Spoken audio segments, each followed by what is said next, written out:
ఇవాళ మనం ధ్యానించే వాక్యము గడిచిన వారము 3 వారాల నుంచి ధ్యానిస్తున్నామండి. పత్రిక పాఠంగా గడిచిన వారం అయితే దైవ కృపను కూర్చిన మొదటి భాగం ధ్యానించాం. క్రొత్త నిబంధనలో 2 వాక్య భాగములుగా దైవ కృపను గురించి చెప్పబడిందని ధ్యానించాం. క్రొత్త నిబంధనలో ఒకటి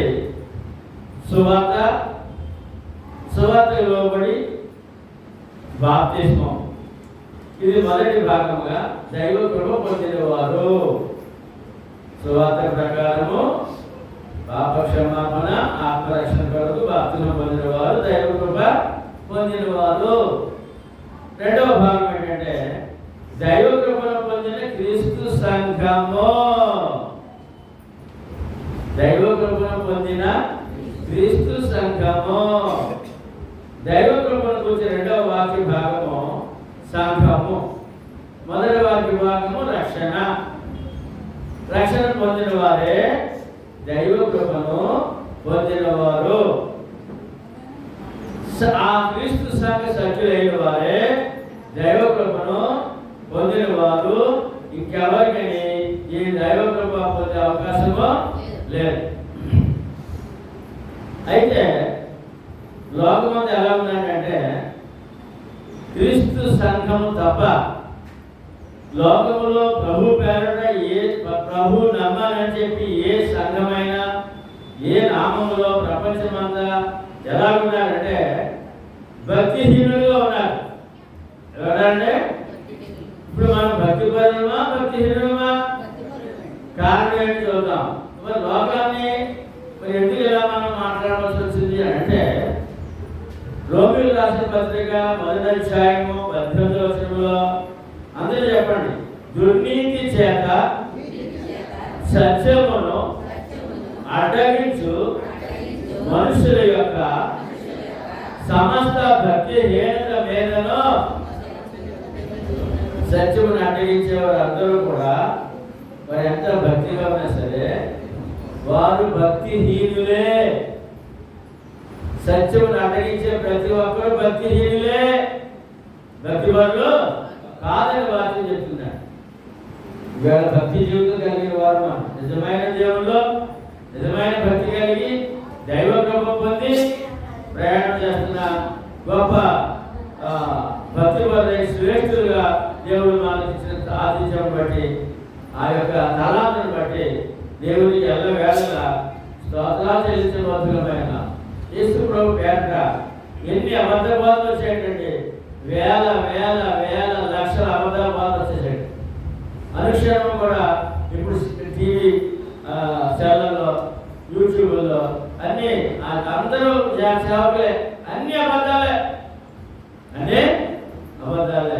ఎందుకంటే అబద్ధం అని చెప్తామంటే సత్యమును అడ్డగించే పరిస్థితి లేదంటే సత్యమును అడ్డగించే పరిస్థితి లోపల కనుక వారు భక్తి పనులు కాదు, భక్తిహీనులు కనుక వారిగా దైవ కృపను పొందిన వారు కాదు. దేవుడు పొందుతున్నారండి, దేవుడు దయ పొందుతున్నారు, దేవుడు మేలు పొందుతున్నారు, కానీ రక్షణ పొందలేదు, సత్యం దొరకలేదు, సత్యాన్ని అడ్డగించుకుంటున్నారు. ఆయన సంఘంలో లేరు, ఆయన నామం ధరించలేరు, క్రీస్తులోనికి రాలేదు, బయట ఉన్నారు. ఎక్కడంటే బయట ఉన్నారు. మనం లోపల ఉన్నాం, ఆయన ఇంట్లో ఉన్నాం, ఆయన మందిరంలో ఉన్నాం, ఆయన సంఘంలో ఉన్నాం. కనుక ఇంత స్పష్టంగా క్రొత్త నిబంధన మనకు తెలియజేస్తుంది. సంఘము యొక్క విలువ వాక్యం తెలియజేస్తుంది.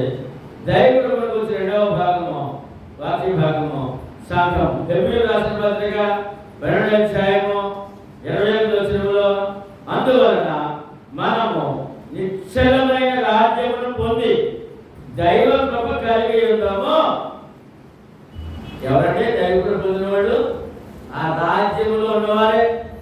నిశ్చలమైన రాజ్యము అంటే శాశ్వతంగా సృష్టి ఉన్నంత వరకు ఉండే రాజ్యము అనగా సంఘము. క్రీస్తు సంఘము, క్రీస్తు రాజ్యము, దేవుని రాజ్యము, క్రీస్తు సంఘము. నిశ్చలమైన రాజ్యమును పొందామా లేదా? అందులో ఉన్నామా లేదా? కనుక మనం ఏం పొందినప్పుడు దైవ కృప కలిగి ఉన్నాము. ఉన్నామంటే మరి భక్తి చేయడం దైవ కృప పొందా? లేదు. సత్యానికి వస్తే, సత్యాన్ని లోపడితే వారు కూడా దైవ కృప పొందగలరు. అందరికీ ఉన్నాడు, దేవుడు సిద్ధంగా ఉన్నాడు. ఆయన కృప కనికరములుగా దేవుడు. ఎవరినైనా అందరికీ సిద్ధంగా ఉన్నాడు. కానీ పొందాలి కదా. అబద్ధాన్ని అడ్డ పెట్టుకుని సత్యాన్ని అడ్డగించి వారికి దూరంగా ఉన్నారు తప్ప వారి దగ్గరగా లేరు. ఆయనలో లేరు, ఆయనలో లేరు. క్రీస్తులోనికి బాప్తిస్మం మాట. నిశ్చలమైన రాజ్యం. దానియేలు 2వ అధ్యాయం 44వ వచనంలో దానియేలు ప్రవక్త ద్వారా క్రీస్తు పూర్వము 800 సంవత్సరాల క్రితమే ఈ రాజ్యం గురించి దేవుడు ప్రవక్త ద్వారా ప్రవచనము లేఖనం ఇచ్చాడు మనకి. ఆ రాజుల కాలంలో పరలోకమందున్న దేవుడు ఒక రాజ్యమును స్థాపించును. దానికన్నిటికీ నాశనము కలుగును. ఆ రాజ్యము దాని పొందిన వారికి కాక మరి ఎవరికి చెందదు. అది ముందు చెప్పిన రాజ్యములన్నింటినీ పగులగొట్టి నిర్మూలన చేయను కానీ అది యుగముల వరకు నిలుచును. ఎప్పుడు అంటే క్రీస్తు పూర్వము 800 సంవత్సరాల క్రితం చెప్పిన మాట ఈవేళ ఆ రాజ్యం యుగంలో ఉంటుందంట. ఇప్పుడు 2800 సంవత్సరాలు అయిందండి. ఇప్పుడు ఆ రాజ్యంలో మనం ఉన్నామా? ఉన్నా. ఎంత గొప్ప సంవత్సరం యుగముల రాజ్యం. దానియేలు ప్రవక్త ద్వారా ఏమంటే వెల్లడపరిచిన రాజ్యము. యెషయా 9:6-7లో మనకు శిశువు పుట్టెను, మనకు కుమారుడు అనుగ్రహింపబడెను, ఆయన భుజము మీద రాజ్యభారముడును. ఆశ్చర్యకరుడు, ఆలోచనకర్త, భగవంతుని దేవుడు, నిత్యుడు తండ్రి, సమాధానకర్తయగు అధిపతి అని అతనికి పేరు పెట్టబడినో. అదిగోండి యేసుక్రీస్తు జననము, ఆయన రాజ్యము, ఆయన రాజ్యభారము వస్తారని, రాజు స్థాపిస్తారని యేసుక్రీస్తు గురించి క్రీస్తు పూర్వము 800 సంవత్సరాల క్రితమే చెప్పబడ్డారు. ఆ రాజ్యము ఏమండి? రాజ్యం అంటే సంఘం అండి. రాజు క్రీస్తు అండి. రాజు ఎవరంటే రాజ్యానికి రాజుంటారు కదా. రాజు క్రీస్తు అండి. రాజ్యం ప్రజలండి. బాప్తిస్మం పొందిన ప్రజలండి. ప్రపంచమంతా ఉన్నారండి. ప్రపంచమంతా ఉన్నారు. క్రీస్తు రాజు, ఆయన రాజ్యము, ఆయన సంఘమై ప్రజలు. అందుకని ఎప్పుడో ప్రవక్త ద్వారా 2800 సంవత్సరాల క్రితం చెప్పిన సంఘంలో ఇవాళ నువ్వు నేనున్నా, మీరు నేనున్నా. నాడే ఇది ప్రవచనము, ఇది లేఖనము. వృధా కాదు.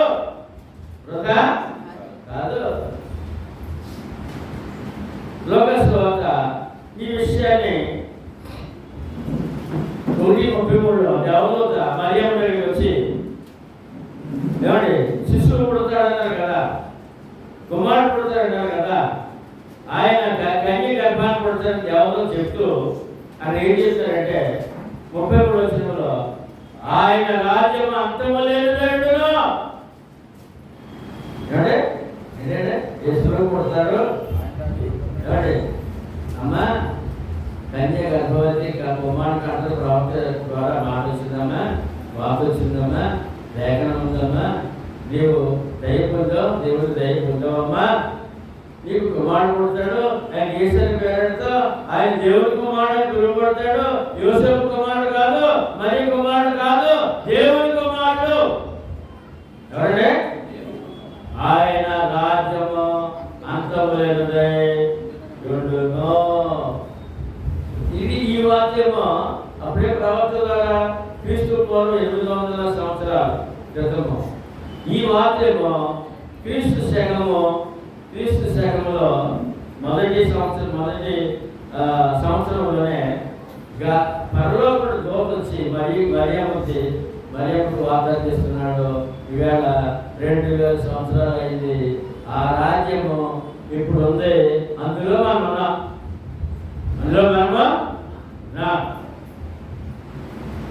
అంతము లేని రాజ్యములో అంటే లోకాంతం వరకు ఉండే రాజ్యంలో, తర్వాత దేవునితో ఉండే రాజ్యం కనుక అంతము లేని రాజ్యము.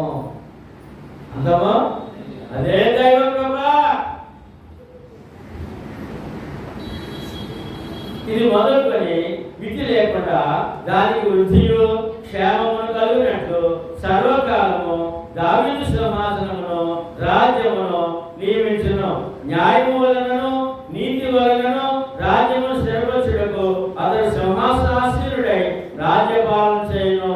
సైన్యములు గల యెహోవా ఆసక్తి కలిగి దీనిని నెరవేర్చును. యెషయా 9:7 ఆ రాజ్యము స్థిరపరచబడును అని అన్నాడు.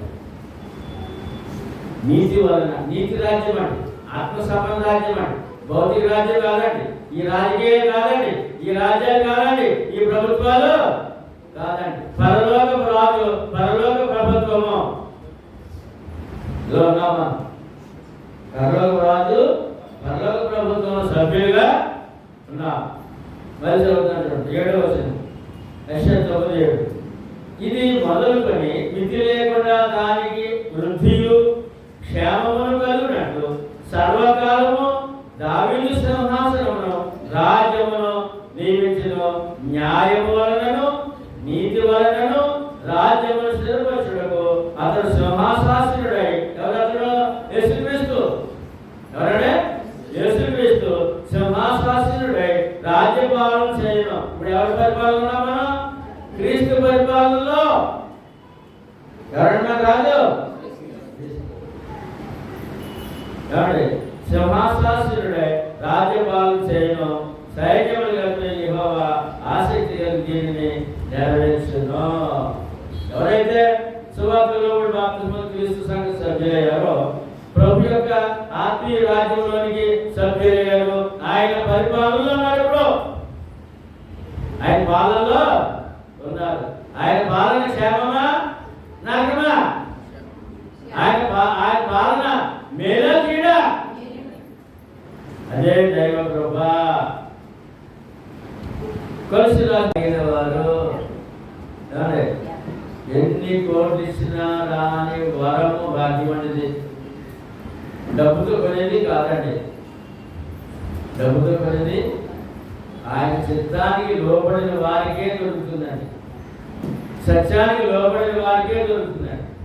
సత్య సువార్త ప్రకటించినప్పుడు, సత్యవాక్యం ప్రకటించినప్పుడు ఎవరైతే పట్టుకుంటారో, హృదయంలో చేర్చుకుంటారో, వారు ఆ ప్రకారం విధేయత కలిగి ఉంటారో వారే రాజ్య పౌరులు, వారే దైవ కృప కలిగిన వారు. ఈ మాట అన్నప్పుడు ఉప్పుకుపోవడం మన మనసు. నేను దైవ కృప కలిగి ఉన్నాను, నేను దైవ కృప కలిగి ఉన్నాను. ఇది ప్రత్యేకమైన వరం అండి, ప్రత్యేకమైన వరం. అపోస్తలుల కార్యములు 2:38 పాప క్షమాపణ అనే మాటకి పేతురు మీరు మారు మనసు పొంది పాప క్షమాపణ నిమిత్తము ప్రతివాడు యేసుక్రీస్తు నామమున బాప్తిస్మం పొందుడి, అప్పుడు మీరు పరిశుద్ధాత్మను వరము పొందుదురు. వరము దైవ కృప పొందిన వాడే దైవ వరాన్ని పొందిన వాడు. పరిశుద్ధాత్మను వరం పొందిన వారు,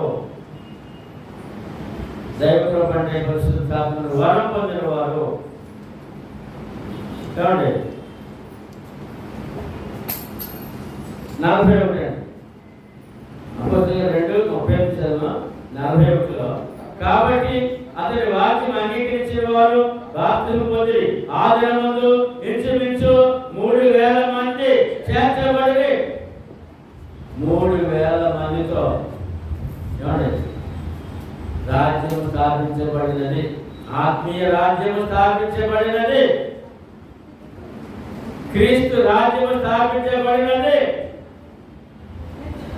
యెరూషలేములో 3,000 మందితో అని మనకి సాక్ష్యం ఉంది, ఎవిడెన్స్ ఉంది.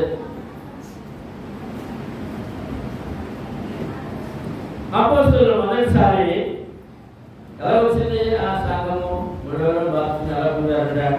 అపోస్తలులు మొదటిసారి ప్రకటించిన సువార్త ప్రకారము ఇంచుమించు 3,000 మంది బాప్తిస్మం పొందడం ద్వారా యెరూషలేములో 3,000 మందితో క్రీస్తు సంఘము స్థాపించబడినది. సంఘ చరిత్ర అండి. అపోస్తలుల కార్యములు సంఘ చరిత్ర. అపోస్తలులు మొట్టమొదటిసారి ఏమన్నా పరిశుద్ధాత్మ శక్తితో శక్తితో సువార్త ప్రకటించినప్పుడు 3,000 మంది బాప్తిస్మం పొందారు. 3,000 మందితో క్రీస్తు సంఘము స్థాపించబడినది. అనగా క్రీస్తు రాజ్యము స్థాపించబడినది. నిశ్చలమైన రాజ్యము క్రీస్తు శకము 33వ సంవత్సరము యెరూషలేములో స్థాపింపబడి 33.5 సంవత్సరం ఎప్పటికీ ఇంచుమించు ఈ రాజ్యము స్థాపించి 2,000 సంవత్సరం కొనసాగుతూ ఉంది. క్రీస్తు శకము 2000 మొదటి శకంలో 333 సంవత్సరంలో స్థాపించిన సంఘము ఇప్పటి వరకు కొనసాగుతూనే ఉంది. అందులో మన ద్వారా అనేక రక్షణ పొందుతున్నారు. ఈ రాజ్యంలో ఏమండి చేరుతూనే ఉన్నారు. ఇప్పుడు మీరు ఉన్నారని కాంతం గారు, మీరు రక్షణ పొందారు, ఆ రాజ్యంలో ఉన్నారు. మీ ద్వారా మీ కుటుంబం వచ్చింది కదా, వచ్చిందంటే అలా రాజ్యంలో అలాగా చేరుతూనే ఉన్నారు. ఈ రాజ్యము కొనసాగుతూనే ఉంది. రాజ్యం నాశనం అయిపోలేదు, రాజ్యము చెదిరిపోలేదు. ఆ రాజ్యం కొనసాగుతుంది, నిశ్చలంగా ఉన్నది. ఎలా ఉందండి? స్థిరంగా ఉంది. ఆ నిశ్చలమైన రాజ్యము నీవు పొందితివా? ప్రశ్న లోకానికి. ఆ నిశ్చలమైన రాజ్యం నువ్వు పొందితివా? ప్రశ్న మీకేసం అనుకోండి, మీరేం చెప్తారు? పొందా. ఆ నిశ్చలమైన రాజ్యమును నీవు పొందితివా? ఏం చెప్పాలి? చెప్తారు, మీరు చెప్పండి. అది చెప్పాలి. రైట్. లోకానికి ప్రశ్న, లోకానికి అయితే మన సమాధానం ఉంది. ఉందండి? పొందాం. లేనిచో దైవ కృప కలిగి ఉండలేమో. నిశ్చలమైన రాజ్యంలో ఉన్నాం కనుక దైవ కృప పొంది ఉన్నాము. నిశ్చలమైన రాజ్యమును పొంది దైవ కృప కలిగి ఉన్నాము. దైవ కృప కలిగి ఉన్నాము అంటే క్రీస్తు సంఘంలో ఉన్నాను, నిశ్చలమైన రాజ్యంలో ఉన్నాను, క్రీస్తు రాజ్యంలో ఉన్నాను, దేవుని రాజ్యంలో ఉన్నాను. నేను దేవుని యొక్క రాజ్యంలో, దేవుని సంఘంలో సభ్యుడు నేను. దైవ కృప పొంది ఉన్నాను, దైవ కృపలో నేను కొనసాగుతున్నాను అనే గొప్ప వరం. లోకంలో ఎవరికి లేని వరం.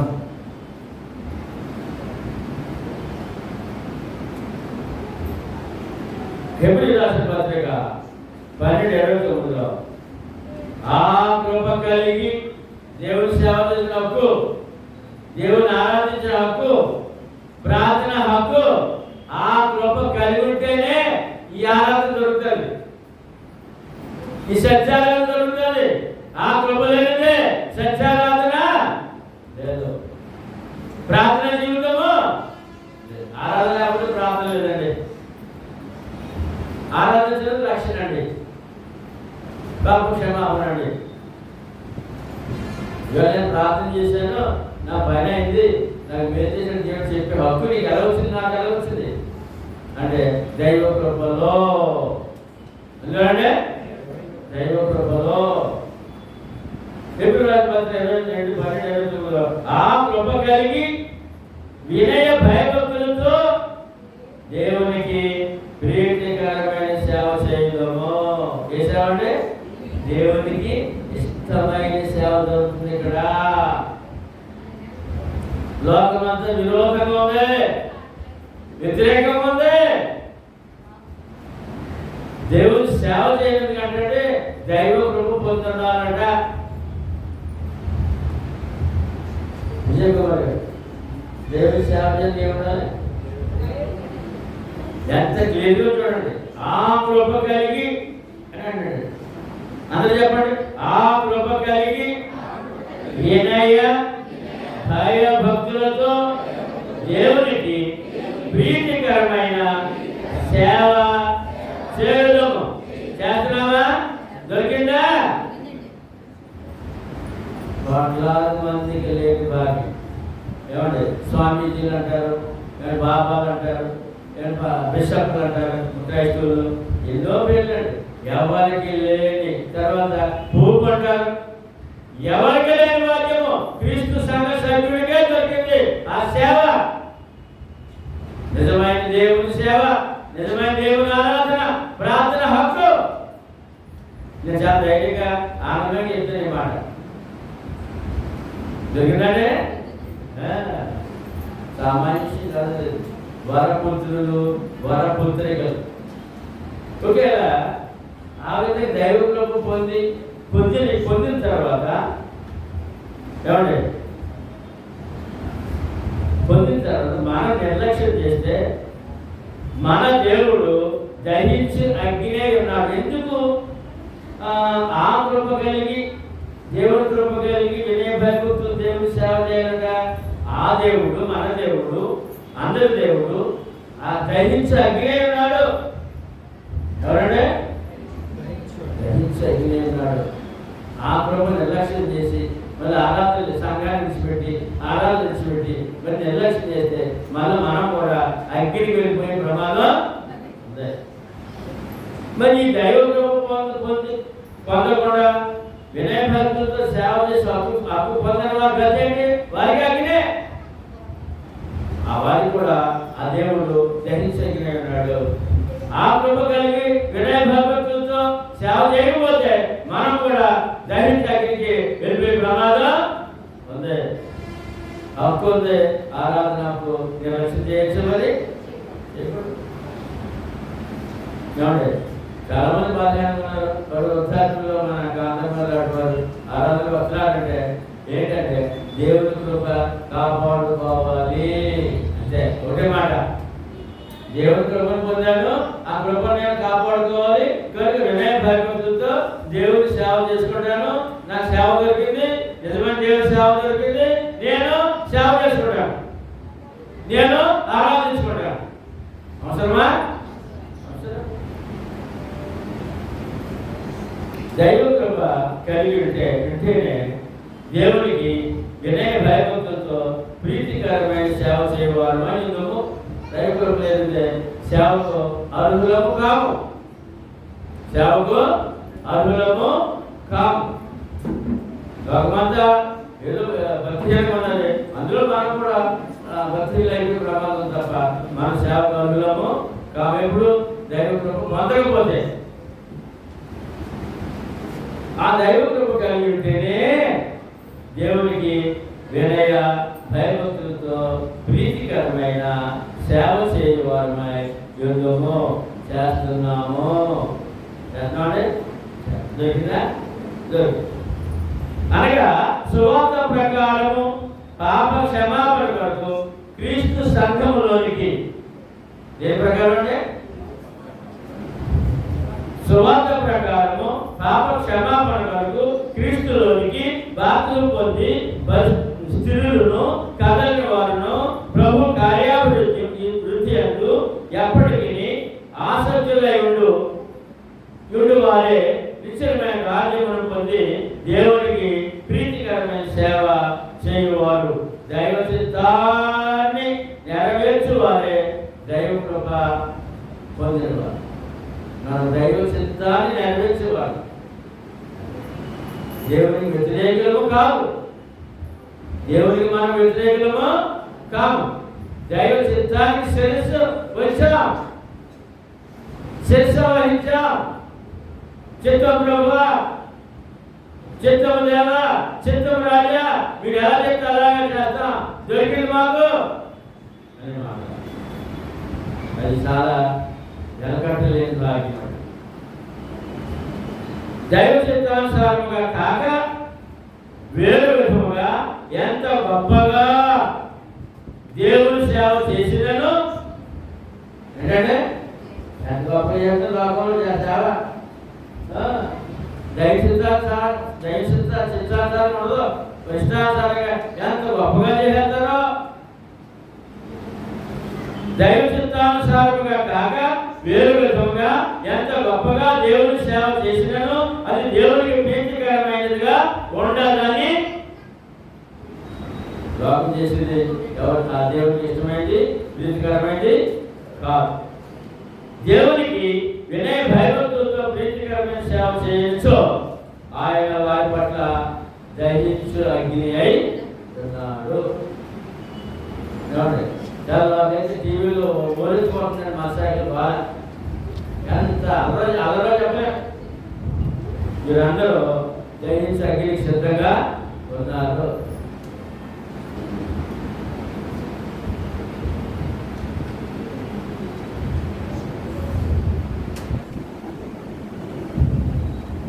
మత్తయి సువార్త 7:21.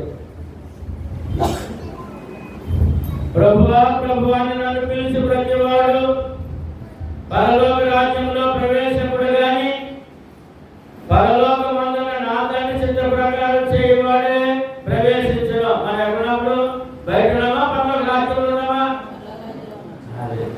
అదే ప్రభు పిలుపు, మన రక్షకుడి పిలుపు. లోకమంది ఎవరున్నారా? ప్రభువా ప్రభువా అని పిలుస్తారట. అందరూ ప్రభు నమ్ముతున్నారు, కానీ ఆ చిత్తానికి లోపడ్డు. చిత్తానికే ప్రభువా ప్రభు అని పిలిచి ప్రతివాడు పరలోక రాజ్యంలో ప్రవేశింపడు. అంటే ఆయన ఉద్దేశం ఏంటండి? ఆయన చిత్తం ఏంటండి? ప్రభు నమ్మితే పరలోక రాజ్యంలో ప్రవేశించాలి. బయట ఉండకూడదు. బయట ఉన్నారు, ప్రభు నమ్మాలి, బయట ఉన్నారు, రాజ్యంలో రాలేదు ఇంకా. మరి మనం వచ్చామా? మనం ఉన్నాము లోపల, లోపల బయట ఉన్నామా?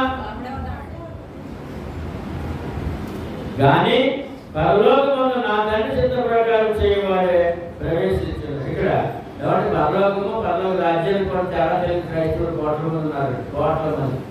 పరలోకము, పరలోక రాజ్యం. పరలోకం అంటే దేవుడి నివాసం, పరలోకం. పరలోక రాజ్యం అంటే భూమి మీద భక్తులు దేవుని ప్రియ భక్తులుగా కూడుకునే సంఘమే పరలోక రాజ్యం.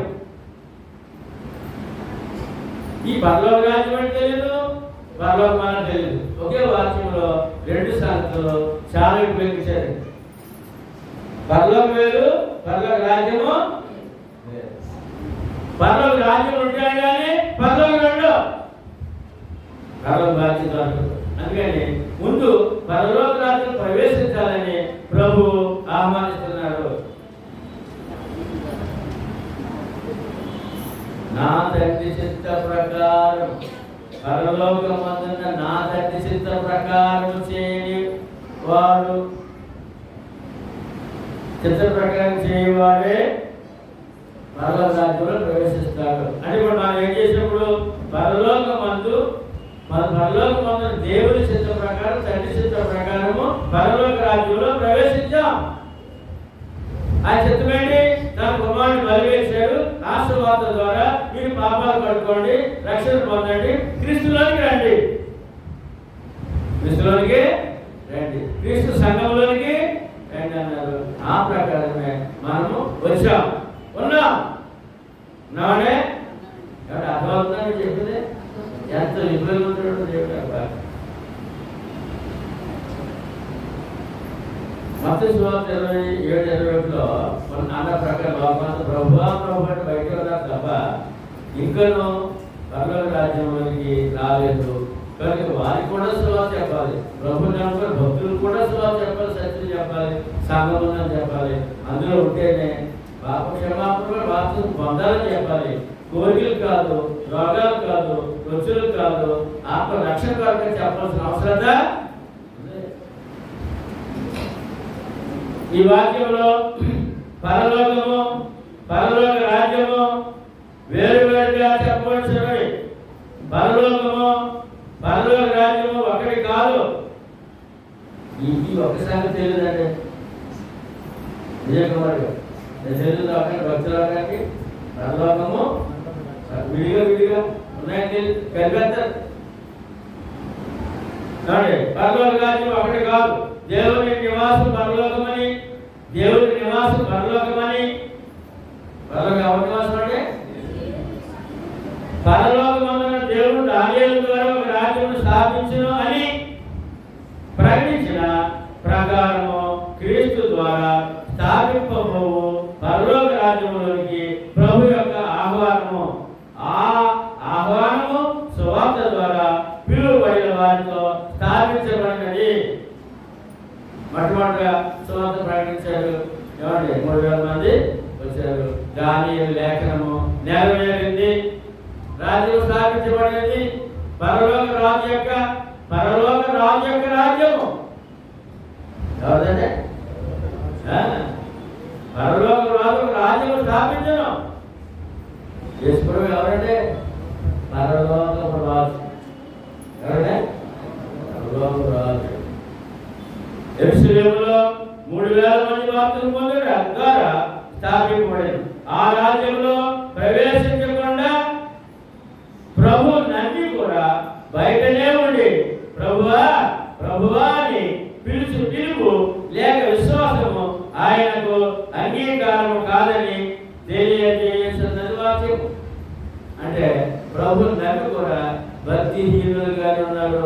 ప్రభు నమ్మి కూడా దైవ కృపను పొందిన వారుగా లేదు. సువార్తకు లోబడకూడదు. ఎందుకంటే సువార్తకు లోబడకూడదు. భక్తి సువార్త 7:22-23లో మరి ఈ యొక్క రాజ్యంలో ప్రవేశించకపోతే పరిస్థితి ఏంటి, రాజ్యంలో లేకపోతే పరిస్థితి ఏంటి అని ప్రభువా చెప్తారు. ఆ దినమందు అనేకులు నన్ను చూచి ప్రభువా ప్రభువా మేము నీ నామమున ప్రవచింపలేదా, నీ నామమున అనేకమైన అద్భుతములు చేయలేదా అని చెబుతారు. అప్పుడు నేను మిమ్మల్ని ఎన్నడను ఎరుగను, అక్రమము చేయవారా నా యొద్ద నుండి పొండని వారితో తీర్పు దేవుడు రోజునండి. వీళ్ళందరూ ఉంటారండి. వీళ్ళందరూ ఉంటారు. ఎవరు గౌరవ ప్రార్థనలు, స్వస్థ ప్రార్థనలు. ఏమంటే ఇలాగా ఇలా రుమాల ఇలా అంటాడంటే ఇది 5,000 ఏమంటే ఇప్పుడు ఈ వాక్యం చెప్తున్నాడండి. ఆ సమాజంలో 10 మంది పడిపోతారు. దెయ్యాలు పట్టాడు. దెయ్యాలు ఎలగొట్టారంటే ఏదో దెయ్యాలనే ఎలగొట్టారంట. ఈ ఇలా రుమాలు అంటే రోగం పోయిందంట. వీళ్ళందరూ అక్కడ నిలబడతారంట. వీళ్ళందరూ నిలబడతారంట. ఈ దొంగ పాలు గురించి ఎప్పుడు ముందే చెప్పారండి. ఈ మాట అందరూ చెప్పు. ఆ దినమందు అనేకులు నన్ను చూసి ప్రభు అంటారన్నమాట. ప్రభువా ప్రభువా మేము నీ నామమున ప్రవచింపలేదా, నీ నామమున అనేక అద్భుతములు చేయలేదా అని చెబుతాడు. అప్పుడు చెప్పడే నేను మిమ్మల్ని ఎన్నడను ఎరగను. ఇప్పుడు చెప్పండి, ఆయన నిలబడినప్పుడు మీరు మిమ్మల్ని దేవుడు ఎరుగుండాలా ఎరగని చెప్పాలా? ఇప్పుడు ఎరిగినా ఎరగడా? ఎరగడు. దేవుడు ఎరగను. అక్రమము చేయవాళ్ళారా బోధన ఏంటండి? ఇప్పుడు ఈ భక్తి ఏంటండి? క్రమం కాదు. క్రమము కొమ్మల ప్రార్థన, రోమాల ప్రార్థన. ఏమండి రోమ ఇప్పుడు కచ్చిం కొనుక్కోవాలన్నాడు. మొన్న మధ్య ఈ ముఖ్యేశ్వరు ఎవరు వచ్చాడు? మహిమగల వస్త్రం అమ్ముతాడంట. అక్కడ రుమాలు కొరికి వెళ్ళిపోతే ఆ భాగం వెళ్ళిపోతాయంట. ఇక 2 మాసాలు చెప్పలేం. వీళ్ళంతా ఎవరంటే అక్రమము చేయవాళ్ళారా నా యొద్ద నుండి పొండని వారితో ఎక్కడ పోవాలి? నరకానికండి. ఎవరికంటే నరకానికి. ఈ సేవ అంతా ఎక్కడికండి? అలా ఆ సేవకి ఎక్కడికండి? ప్రయాణం ఎక్కడికి? అమ్మా నారాయణ, ఈ సేవ ఎక్కడికి? ఈ బయట ఈ అబద్ధ బోధ సేవ ఎక్కడికంటే? నరకానికి. మన సేవ ఎక్కడికి? పరలోకానికి. ఎంత తేడా ఉంది ఇక్కడ? ఆశీర్వాదం, ప్రార్థన ప్రతిఫలం, ప్రతి ప్రార్థనకి ప్రతిఫలం. ఏమంటే తదుపరి జీవితానికి గ్యారంటీ, తదుపరి ఆత్మ గ్యారంటీ. అదే ఆయన రాజ్యంలో, అదే ఆయన కృపలో ఉన్న మహిమ, విలువ, ఆశీర్వాదం. పరిశుద్ధాత్మలో వాక్శక్తిని పొందిన అపోస్తలులు, పరలోకమున్న దేవుడు దానియేలు ప్రవక్త ద్వారా ప్రకటింపజేసిన తన కుమారుని ద్వారా స్థాపించిన రాజ్యంలోనికి పరిశుద్ధాత్మలో వాక్శక్తిని పొందిన అపోస్తలులు సువార్త ద్వారా ఆ రాజ్యంలోనికి పిలుచుచు దేవుడు ఒక చక్కని క్రమాన్ని అనుగ్రహించి ఉండగా, దేవుడు ఒక చక్కని క్రమాన్ని అనుగ్రహించి ఇది అక్రమంగా ఉంటాడంట. ఆయన చెప్పాడు రాడంట. క్రమంగా దైవ సిద్ధం లోపడ్డంట. అది లోపం. మనకి లోపడ్డాం.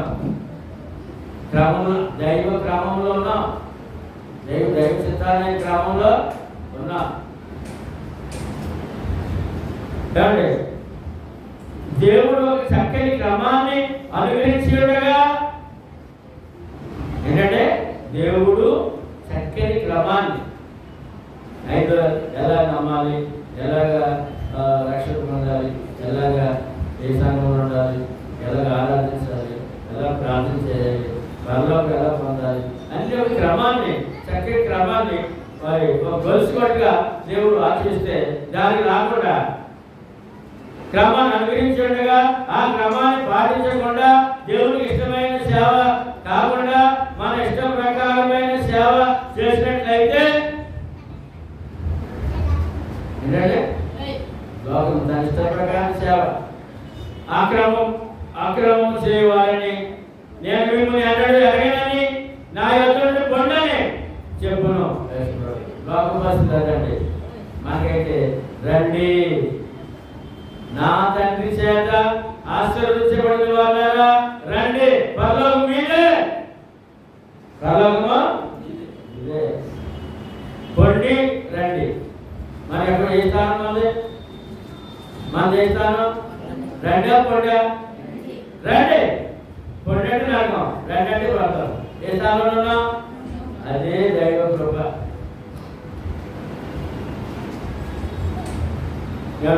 పొండే చెప్పు అట్టి వారి పట్ల ఆయన దహించగినే ఉన్నాడని, గొప్ప ప్రమాదం పొంచి ఉన్నదని హెచ్చరిక ఇస్తున్నారు ప్రభు. సువార్త నమ్మి బాప్తిసం పొందిన వాడు రక్షించబడును, నమ్మని వారికి శిక్ష విధింపబడునని హెచ్చరిక ఉంది. ఏమన్నాడే? హెచ్చరిక భయపడలేదండి. హెచ్చరిక భయపడలేదు. ఇంకోసారి గొడవలు అవుతుంటాయి సమాజంలో, పెద్ద గొడవలు అయిపోతుంటాయి. కనిపించే కాల్చివేత అనే హెచ్చరిక వచ్చేది. ఫైర్ ఆర్డర్, బయట ఎవరైనా కనపడితే కాల్ చేయండి అని చెప్పి ఆర్డర్ వస్తుంది. ఏమండి?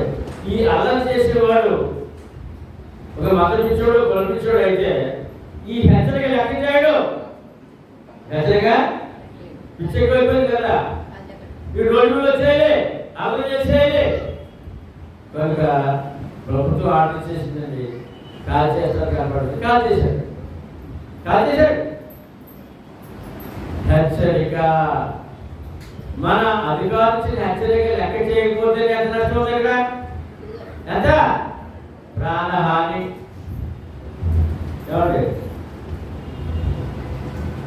సర్వ సృష్టికి సువార్త ప్రకటించుడి, నమ్మి మాత్రం పొందిన వారు రక్షించబడును, నమ్మని వారికి శిక్ష అనే హెచ్చరిక ఎవరో తీసుకోవట్లేదు. భయపడలేదు. ఏమంటే క్రైస్తవులు కూడా మత పిచ్చిలో ఉన్నాడు. మత పిచ్చి, మతం అంటూ మత సేకడు, ఆ పిచ్చిలో ఉండిపోయాడు. భయపడ్డు, హెచ్చరిక భయపడలేదు. మనం భయపడ్డాం అనేసంటే శిక్ష నాకు నరశిక్ష వద్దండి బాబు, రక్షణ కావాలి. రక్షకుడు అయినా ఆ రక్షణ ఎలా పొందమన్నారు, అలాగే పొందుతానండి. ఎలాగ ఆరాధించమన్నారు, ఏ సంఘం ఉండమన్నారు, ఏ రాజ్యం ఉండమన్నారు, నేను ఆ విధంగా నేను ప్రయాణం చేస్తానని మన విధేయత కలిగిన వారమై ఉన్నాము. ఈ లోకంలో మనం అక్రమంగా జీవిస్తూ దేవుని సేవ కూడా మనకు నచ్చినట్లుగా చేసి చనిపోయిన వెంటనే అగ్ని జ్వాలలో కాల్చు యాతన పడతాడని ప్రభువు తెలియజేశారు. కనుక మన బ్రతుకు దినములలో నిశ్చలమైన రాజ్యమును పొంది దైవ కృప కలిగి సిద్ధముగా ఉండవలెను. సిద్ధముగా ఉన్నామా? ఉన్నాం. ఏమండి? లోకం అండి అక్రమంగా జీవిస్తున్నారండి, క్రమమైన జీవితం లేదండి. లోకమంతా అక్రమం ఉందండి. దేవునికి విరోధమే, ప్రభుత్వానికి విరోధమే, కుటుంబానికి విరోధమే, సమాజానికి విరోధం ఉన్నారు. దేవుడికి కూడా విరోధమే. అందుకే ఈ లోకంలో మనము అక్రమంగా జీవిస్తూ క్రమ జీవితం లేదు. దేవుని సేవలు కూడా మన అక్రమంగా జీవిస్తూ భక్తులు అంటారు. దేవుని సేవ కూడా మనకు నచ్చినట్లుగా అక్రమ జీవితం అంటే ఆ వ్యక్తి నచ్చినట్టు జీవితం సమాజం ఏమనుకున్నాం, కుటుంబం ఏమనుకున్నారు, అధికారులు ఏమనుకున్నారు, ఎవరైనా అందరికీ నేను అనుకూలంగా ఉన్నానా అని అనుకోరు. అలా జీవిస్తాడు మానవుడు. మరి దైవభక్తి కూడా స్వేచ్ఛగా ఉంది. మనకు నచ్చినట్లుగా చేసి చనిపోయిన వెంటనే అగ్ని జ్వాలలో కాలుచు యాతన పడతారని ప్రభు తెలియజేశారు ముందుగానే. దేవుడు అన్యాయస్తుడు చెప్పండి, అన్ని చెప్పేది క్లియర్గా. కనుక మన బ్రతుకు జనములలో నిశ్చలమైన రాజ్యమును పొంది దైవ కృప కలిగి సిద్ధముగా ఉండవలెను. ఉన్నాడే సిద్ధముగా ఉన్నాం. ఎప్పుడు పిలిచినా పర్లేదు. అగ్నిజ్వాలు లేదు మనకి విశ్రాంతి. ఏంటంటే బ్రతుకులందరికీ క్షేమము, చనిపోయిన ఆత్మక్షేమము, 2 లాభాలు, 2 వరాలు. 5 రాజ్యంలో లోగా 16:24 నేను ఈ అగ్ని జ్వాలలో యాతన పడుతున్నానని కేకలు వేసి చెప్తున్నాడు ధనవంతుడు. చనిపోయాడండి. లోకంలో తన ఇష్టానుసారంగా అక్రమ జీవితం జీవించేసాడండి. అక్రమ జీవితం. ధనం ఉంది, ఆరోగ్యం ఉంది, బాగా ఉంది, బలం ఉంది, అక్రమంగా జీవించేసాడు. ఏమంటే దేవుడిని ఎరగనట్టుగా ఉన్నాడు. ఏమంటే ఏదో పూజలు పురస్కారం చేసుకుంటూ ఉన్నాడు. కనుక అతను చెప్పినాడండి, పాత్రలు వెళ్ళిపోయి యేసు ప్రభువు నేను ఈ అగ్ని జ్వాలను యాత్ర పడుతున్నాను కేకలు చేసి చెప్పాను. పాత్రలో అగ్ని జ్వాలను కాల్చు ధనవంతుడు 1000 కేకలను వచ్చి ఈ వాక్యము తెలియజేస్తున్నది. ఏమండి? జీవితంలో అక్రమ జీవితమే, దేవుడు కూడా క్రమం తప్పి తొలుగు ఏంటంటే అగ్ని జ్వాలను కాల్చున్నాడు. ఎందుకంటే భూమి మీద ఉండగా దైవ కృపను పొందిన వాడు కాడు. ప్రభు 2వ రాకడలో జరుగు తీర్పునందు మత్తయి 25:41 అప్పుడు ఆయన ఎడమవైపు వారిని చూసి శపింపబడిన వారిలాగా నన్ను విడిచి అపవాదికి వారి దూతలకు సిద్ధపరచబడిన నిత్యాగ్నిలోనికి పోగొడి. ఎక్కడంటే చాకిరి తర్వాత ముందేమో అగ్ని ద్వారా చనిపోయిన వెంటనే, తర్వాత ఏమో ప్రభు రాకడలో నిత్యాగ్ని. ఇంత ప్రమాదం కనుక మరి దేవుడు క్రమంగా జీవించాలి. అక్కడ ఏమి ఉండాలా? క్రమం. దేవుడి క్రమంలోనే మనము ప్రయాణం చేస్తున్నాము. ఈ ప్రమాదం తప్పించుకున్నాం, ఈ యొక్క శిక్షను తప్పించుకునేలా ప్రస్తుతం. ప్రకటన 28 అబద్ధికులందరూ అగ్ని గంధముతో మండుకొండంలో పాలు పొందుదురు. ఇది రెండవ మరణము. లోకమంతా అబద్ధంలో ఉందండి. ప్రభు నమ్మిన వారు అబద్ధమే. ఏమండి, లోకం సృష్టిని పూజ చేస్తారు. చెట్టు పుట్టారు వాడు రప్ప దేవుడు అంటారు, వాళ్ళు అబద్ధమే. యేసు ప్రభు నమ్మి ఎన్నో పేర్లు సంఘాలు ఉంటాయి, ఎన్నో రకాల ఆరాధనలు ఇవన్నీ కూడా అబద్ధికులందరూ. అందుకోనండి, అబద్ధికులందరూ అగ్ని గంధముతో మండుకొండంలో పాలు పొందుదురు. దహించు అగ్ని అయిన దేవుని కోపాగ్ని నిత్య శిక్ష. ఏంటంటే నిత్య శిక్ష. మనం నిత్య శిక్ష తప్పించుకున్నాము. మత్తయి 25:46 మీరు నిత్య శిక్షకును నీతిమంతులు నిత్య జీవమును కోరుతారు. స్థానంలో నిత్య శిక్షగా నిత్య జీవాలుగా మన స్థానం ఏంటి? ఏం సంపాదించుకున్నా కానీ బ్యాండ్ల మీద వెళ్ళేవని బాధపడకండి. ఏం సంపాదించుకున్నా నిత్య జీవము. ఏంటంటే వీరు నిత్య శిక్షకులు. ఎవరాడు? దేవుని చిత్త ప్రకారం జీవించిన వారు, అక్రమ జీవులు, దైవకృప పొందని వారు, దైవకృప పొందిన వారు నిత్య జీవమునకు వారసులు. దైవకృప పొందిన వారు నిత్య జీవం, దైవకృప పొందని వారు నిత్య శిక్ష. అంటే ఆత్మకు చావలేదు, అగ్ని ఆరిపోదు. అగ్ని ఆరదు, ఆత్మకు చావలేదు. ఆ ఆత్మకు రక్షణకి దైవకృప భూమి మీద ఉండగా సంపాదించుకోవాలి. పాప క్షమాపణ కొరకు క్రీస్తులోని బాప్తిస్మం పొంది నిత్యమైన రాజ్యమును క్రీస్తు సంఘమును పొంది దైవకృపను కలిగి ఉన్నాం. అట్టి కృప కలిగి వినయ భయభక్తులతో దేవునికి ప్రీతికరమైన సేవ చేయడము. అలాగూ కానీ అక్కడ మన దేవుడు దహించే అగ్ని అయి ఉన్నాడు. ఆ దైవచిత్త ప్రకారం, వాక్య ప్రకారం మన ప్రయాణం, మన భక్తి లేకపోతే అగ్ని రెడీ ఉంది. మనం తప్పించుకున్నాం, శిక్ష తప్పించుకున్నాం, దహించే అగ్ని తప్పించుకున్నాం. అలాగే కానిచో లేనిచో ప్రతి వాని ఆత్మ నిత్యానికి పోయే ప్రమాదం ఉన్నది. దైవకృప పొందకపోతే, దైవకృప లేకపోతే ప్రతి వాని ఆత్మ నిత్యానికి పోయే ప్రమాదము ఉన్నది. దైవకృప లేనిచో నిత్య శిక్ష తప్పదు. ఇప్పుడు చెప్పండి, దైవకృప పొందామా లేదా? నిత్య శిక్ష తప్పిందా లేదా? దైవకృప లేనిచో నిత్య శిక్ష తప్పదు. అగ్ని గంధములలో మండు గొండము తప్పదు. లోకం అలా ఉందండి, నష్టంలో ఉందండి, లోకం క్షేమంగా లేదు. మత్తయి సువార్త 6:33 కాబట్టి మీరు ఆయన రాజ్యమును నీతిని మొదట వెలుగుడి, అప్పుడు అవన్నీ మీకు అనుగ్రహింపబడును అనే వాగ్దానము ఈ వాక్యము. ఏమండి, ప్రభు అన్నారండి, నువ్వు రాజ్యాన్ని వెతుకువయ్యా బాబు, నా రాజ్యాన్ని వెతుకు, అందులో ఉండు, నీకు కావాల్సిన కుటుంబానికి, శరీరానికి కావాల్సిన అన్ని ఇస్తాను, పరలోకం ఇస్తాను, ఇక్కడ ఇస్తాను, అక్కడ ఇస్తాను. నా రాజ్యమును వెతుకామా, అందులో ఉన్నామా?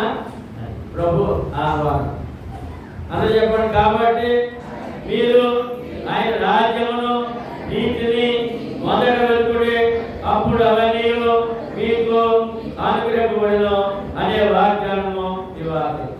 ఆత్మకి వాగ్దానం పొందాం, శరీర కుటుంబానికి వాగ్దానము ఏ లోటు ఉండదండి. రాజ్యంలో ఉన్నాం కదా, ఏ లోటు ఉండదు. రాత్రి ప్రతిఫలం ఒక ఆశ్చర్య అద్భుతాలు జరుగుతాయండి. ఏమంటే దేవుడు ఏలియా ప్రవక్తకి కాదు చేత ఆహారం పెట్టిన దేవుడు అండి. నీకు ఆహారం పెట్టడా?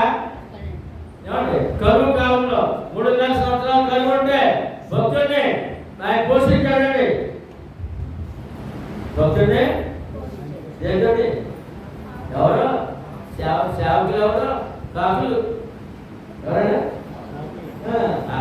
అందరికీ ఆహారం లేదు, భక్తి చేయడానికి ఆహారం లేదు.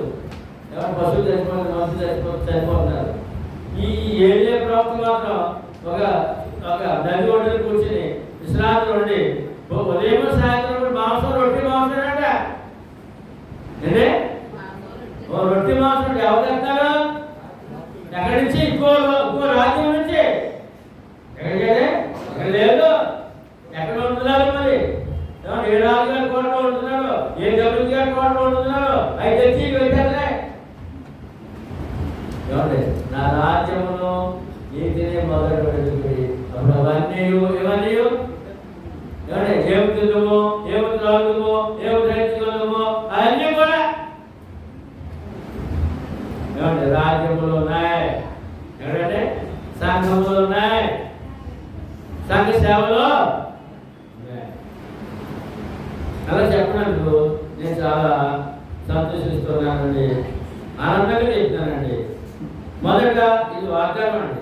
ఈ వాగ్దానము కుటుంబ అవసరాలు కూడా వాగ్దానం ఉందండి సంఘంలో. ఆత్మ సంబంధ వాగ్దానం కూడా ఉందండి సంఘంలో. కుటుంబపరమైన వాగ్దానము, ఆత్మ సంబంధమైన వాగ్దానం.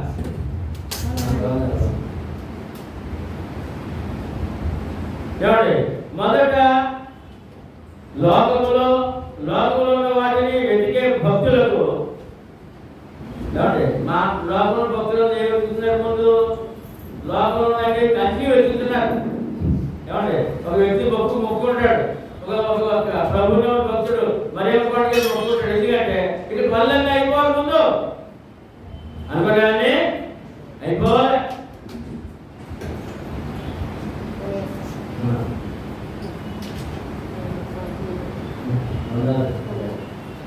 ఏమండి, దేవుడేమో మొదట నా పని చేయమన్నాడు. లోకం చెప్తుంది మొదట లోకం నమ్ముకొని ముందు కుటుంబ కార్యాలు, లోకం కోరికలన్నీ తీరుకోవాలి. అప్పుడు చూద్దాం దేవుడిని. లోకంలో ఉన్న వాటిని వెతికే భక్తులు అందరూ దేవుని వెతికే భక్తులు, రాజ్యాన్ని వెతికే భక్తులు కాదండి. ఏమండి, మొదట ఆయన పని చేయమని, అనగా ఆయన రాజ్యమును నీతిని వెతికి అందులో ప్రవేశించి, అనగా నిశ్చలమైన రాజ్యమును పొంది క్రీస్తు సంఘమును పొంది శరీరమును ఆత్మకును కలిగి ఆశీర్వాదములు పొందుటకు దైవకృపను కలిగి ఉండాలి. ఉన్నామంటే ఈ దైవకృపలు ఉన్నాయి, శరీర ఆశీర్వాదాలు ఉన్నాయి, కుటుంబ ఆశీర్వాదాలు ఉన్నాయి, ఆత్మీయ ఆశీర్వాదాలు పుష్కలంగా ఉన్నాయి. రెండు వరాలు ఏంటంటే బయటపడాల్సిన అవసరము సంఘములో. ఎవరండి? బయట కాదు. మత్తయి 23:15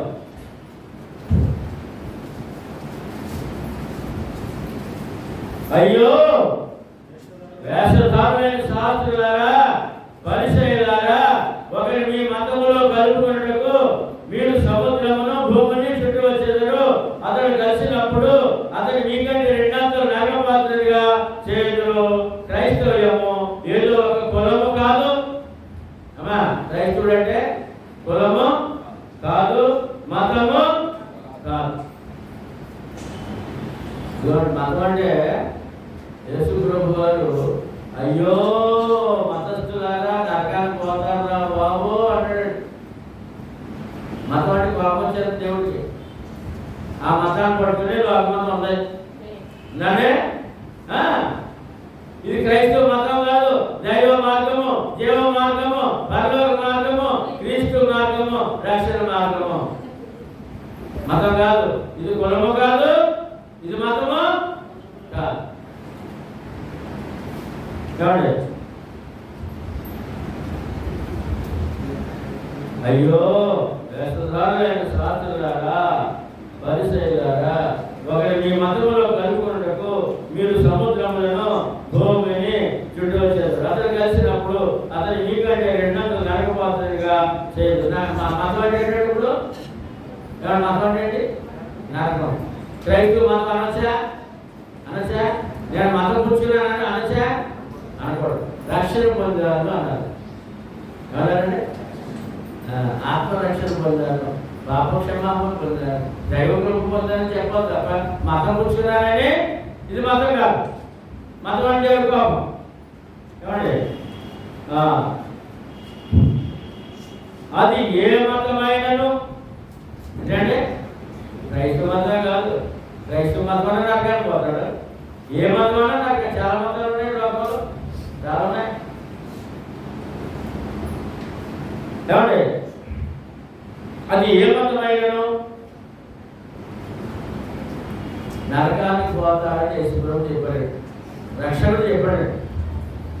ఏ మతంలో నువ్వు ఉన్నా, మొట్టమొదటి యోధ మతం అండి, ప్రపంచంలో మొట్టమొదటి మతం యోధ మతం. తర్వాత అనేక మతాలు వచ్చాయి. తర్వాత యోధ మతంలో చాలా గర్వంగా ఉన్నారు. వాళ్ళే ఏంటిది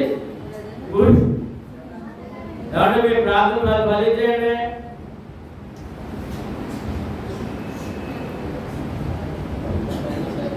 అక్కడ కూర్చోండి, అలా కూర్చోండి. రేపు వారం ఉంది కదా, ఇంకో వారం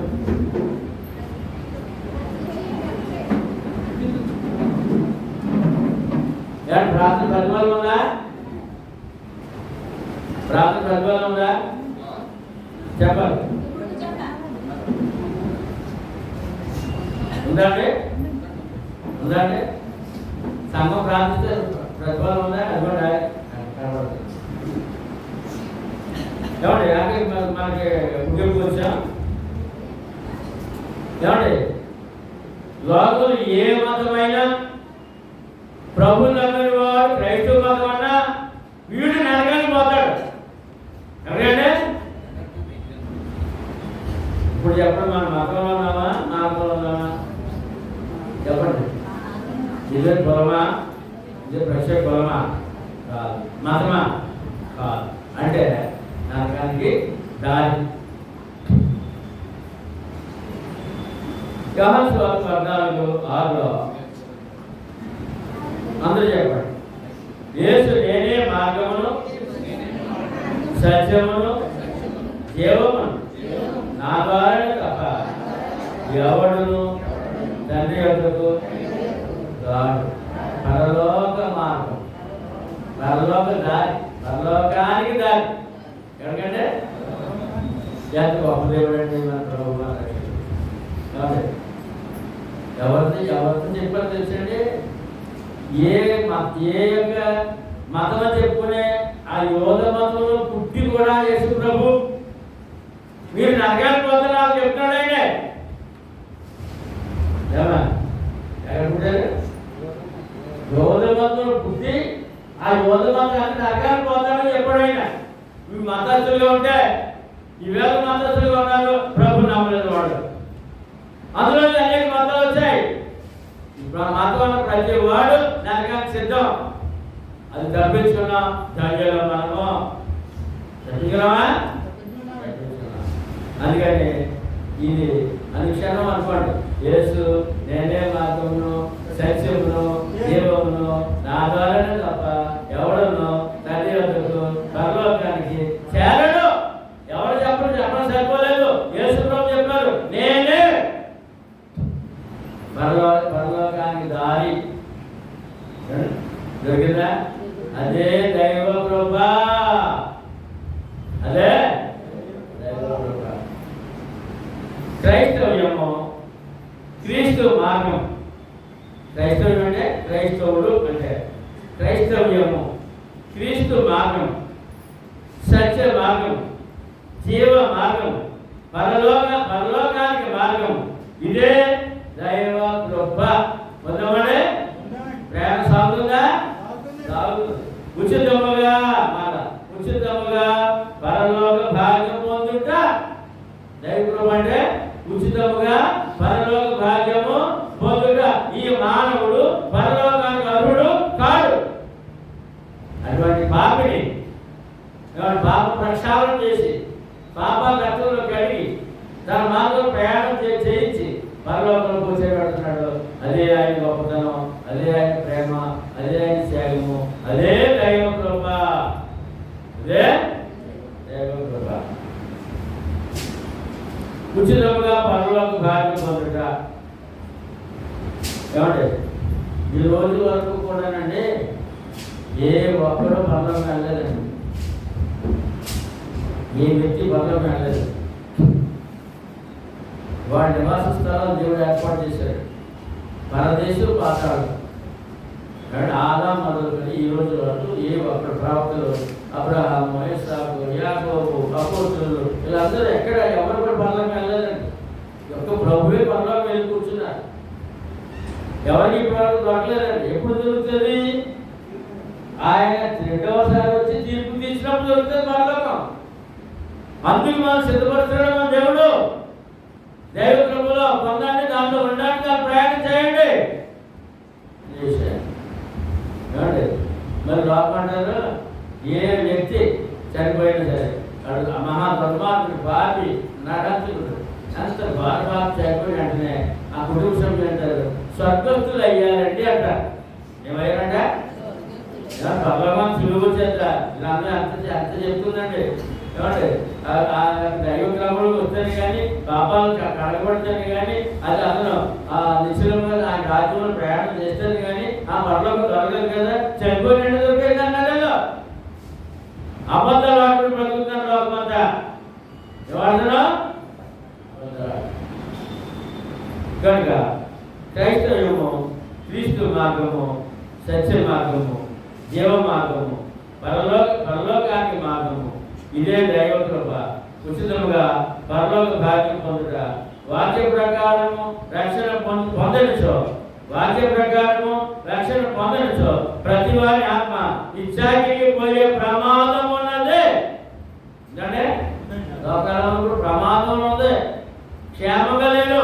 మనకు దొరికింది క్షేమము. దొరికిందనే ఆ ధైర్యము కలిగి మనం ప్రయాణం చేయాలి. చిన్న చిన్న విషయాలు బాధపడిపోకండి, భయపడిపోకండి. అసలైన ప్రమాదం తప్పింది. నిజమే సాగే తప్పింది. చిన్న చిన్న సమస్యలు, చిన్న చిన్న వ్యాధి బాధలు, జ్వరాలకి భయపడిపోతున్నాం. ఏమైపోతుందో దేవుడు వదిలేసాడు. అలా కనుకోకండి. అసలైన ప్రమాదం తప్పింది. అసలైన ప్రమాదం తప్పింది. కనుక దైవ కృపలు ఏమిటో నిశ్చయించిన తప్పదు. అగ్నిగంధంతో మండు గుండము తప్పదు. దైవకృప లేకపోతే శిక్ష తప్పదు, అగ్నిగుండము తప్పదు. అందుకని ఆయన పిలుపు ఏంటంటే అందా చదువు కాబట్టి మీరు ఆయన రాజ్యమును నీతిని మొదట వెతుకుడి. పడుతుంది గాంధం గారు చాలా భక్తి ఉండేవారు. చాలా భక్తి ప్రోపంటే మరి ఎలాగా మీకు అర్థం తెలియదు. తదుపరి మీరు మీ బైబిల్ చదువుతున్నారు, వాక్యం అంటున్నారు, ఇంకా వెతికారు. ఏం వెతికారు? రాజ్యాన్ని అనగా సంఘాన్ని, సత్యాన్ని వెతికి మళ్ళా బాప్తిజం పొంది మీరు ఏమైనా ఇప్పుడు దైవ కృపలో ఎవరు కుమార్తె కూడా మీ రత్న కుమార్ గారు కూడా అందులో ప్రభు నెంబర్ మీ ద్వారా ఆ మత్సకులు ఉన్నారు. ఆమె కూడా రాజ్యం వెతికింది, సత్యం వెతికింది మీ ద్వారా. ఇప్పుడు దైవ కృపను పొంది క్రీస్తు సంఘంలో తప్ప బయట ఉన్న వారందరూ కూడా దైవ కృపను పొందిన వారు అంత క్లియర్గా ఇవన్నీ ప్రభు నా రాజ్యం వెతకండి, అందులో చేరండి, లోపలికి రండి. ఎక్కడికంటే లోపలికి రండి. ఎక్కడ వారు అక్కడే ఉండి ఎక్కడ పడితే అక్కడే. మా పూర్వీకులండి, మా తాత మొత్తాలు ఇందులో ఉన్నారండి, ఎలా రానండి బయటికి అంటాడు. ఎక్కడ వారు అక్కడే ఉండి ఇదే దైవభక్తిని కాకుండా మీ విశ్వాసము పరిపూర్ణం చేసుకుని ధన్యులకు సత్యమును తెలుసుకొని దైవకృపను పొందవాలని ప్రభు పిలుపు. ఎక్కడో అక్కడ పోయి నేను వచ్చండి, నేను చాలా వచ్చానండి, ఎప్పుడు నుంచో పూర్వం నుంచి మా తాతలని అనకుండా సువార్తలో కూడా బయటికి రావాలి. సువార్తలో కూడా దేవుడు రాజ్యంలో రావాలి. రావాలంటే వచ్చాం, అలా వచ్చాం.